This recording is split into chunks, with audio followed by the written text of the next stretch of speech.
Since the DA's removal in 2024, Tshwane has made a significant strides. The EFF's MMCs have ushered in an era of progressive governance, demonstrating that the DA's absence does not equate to the failure of government. For the first time in years, the people of Hammanskraal have access to clean drinking water, a basic necessity that the DA failed to provide.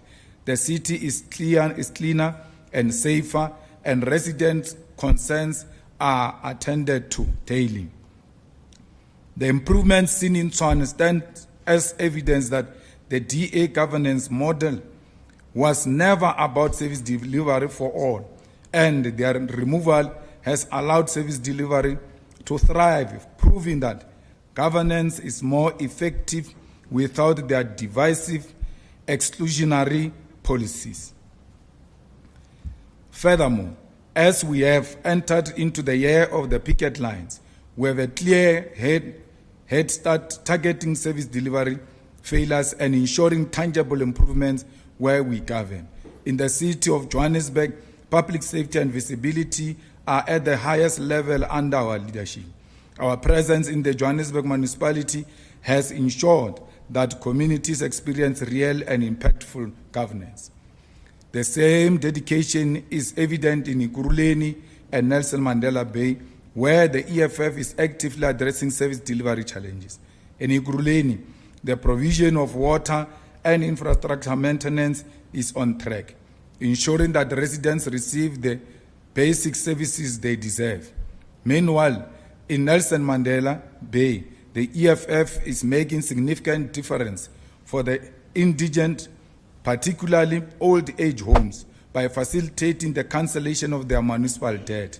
These victories demonstrate our commitment to economic freedom and dignity for all, proving that where the EFF leads, service delivery follows.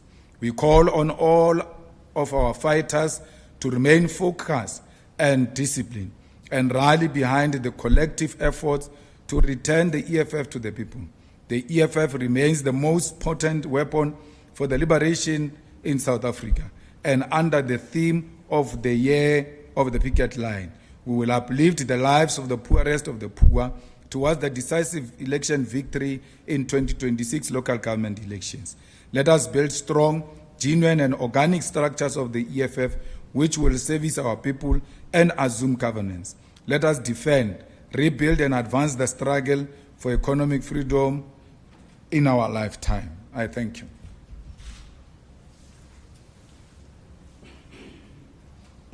Thank you very much, Commander-in-Chief and the officials. We'll now open the question and answer session. My name is Sinawa Tambo, National Spokesperson of the EFF. We'll start with the first round of hands. You'll be number 1, you'll be number 2, you'll be number 3, and we'll move in that fashion. Number 1. Shannon Merrick, Scalzi Broadcasting Africa, all protocol observed. I'll start with international issues. Hopefully I can come back with local issues. The President of America has alluded to the issue of land expropriation with or without compensation. He doesn't even care. He's saying South Africa don't have a right, it's a racist policy, it's against white and so on. Can the President of EFF just go deeper into it? Because I know you said it's a watered down, almost a fake land expropriation policy. What is the EFF's real policy on land expropriation? To Elon Musk, the owner of social media, the richest man in the world, has an issue with BEE, broad-based black economic empowerment in South Africa. He's also say that policy is not up to standard, his standard, whatever the case may be. What is the EFF's position on broad-based black economic empowerment? Last but not least, China launched DeepSeek, the latest AI technology. It took America, it took the world by storm. The war between Palestine and Israel was done by missiles, AI technology, and so on. As you alluded to as well, SABC is struggling to launch an app, just to run an app for media. What do you think South Africa should do in terms of AI technology? Thank you. Thank you. Number 2. Samkelo Masego from the SABC. On the issues of local government, just the EFF's point of view on the removal of the mayor, of the district mayor of Sidibeng, and ultimately your next position when it comes to Mfuleni. What is your posture on that particular aspect? What are the negotiations around the recomposition of the EXCO of the Sidibeng district and Mfuleni? Secondly, on the deployments of the conveners of provinces, looking at your electoral outcome in KwaZulu-Natal, what are some of your priority areas in trying to claw back the lost ground, particularly with the deployments you've made to that particular province? Then lastly, on international relations, the government of the day, the government of national unity, do you perceive it to be reneging on moving away from the West, particularly with the spats that are now being out in the glare with President Donald Trump of the United States basically issuing those threats to South Africa at this point in time? Do you see the current administration working with the West or moving towards the South-South bloc and towards the East? Thank you. Number 3. Thank you very much. Muluku Mloto is my name from ENCA. Just 3 quick questions, starting with you calling on South Africa to take decisive action against Kigali should it be found that they actually killed our soldiers there.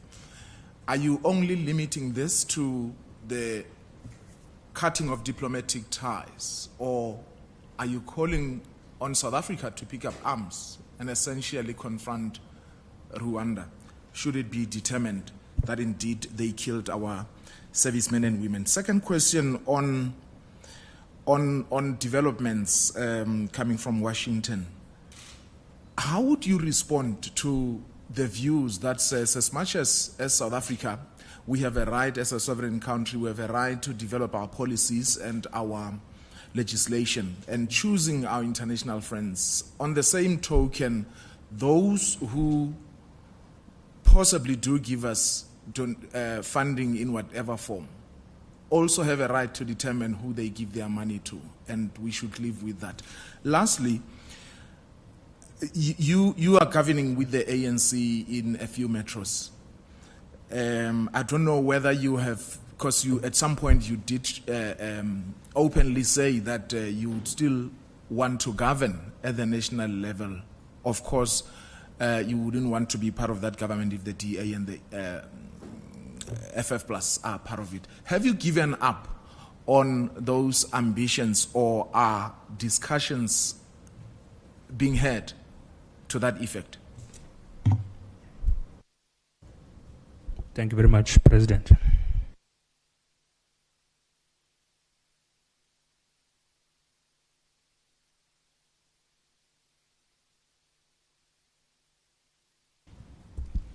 Thank you very much. The EFF policy is the expropriation of land without compensation, and we make no apology about it. It's actually our first non-negotiable cardinal pillar. And the Expropriation Act, as signed now recently by the President, is nowhere closer to that. If anything, it tries to justify the compensation, that properties can be expropriated, land can be expropriated, but there should be compensation, and condition of expropriating such is that there should be, expropriation should be in the interest of the public, for public use and public interest. So it has watered down what we have been asking for, because ours was a complete no-no on the compensation, but equally complete no-no into excluding the whole thing to public interest and public purpose. Because we want to take land and give to the landless, so that they can produce for their own sustainability, but for the sustainability of South Africa and the world at large, because we think it's the right thing to do. BEE, broad-based economic empowerment, it's a policy that should be implemented, whether there is Elon Musk involved or not. It must not be a policy for certain people and a policy for other people. Whatever Elon Musk wants to come and do here, he must make sure there is participation of the previously disadvantaged people. Black people must participate in that transaction. Well, you know, we always put an emphasis that there should be more money into research and innovation if we are to, keep up with the AI. China has got capacity to overtake America because they've invested a lot in innovation and research, and they've come to appreciate that AI is here to stay and it will be with us for quite some time.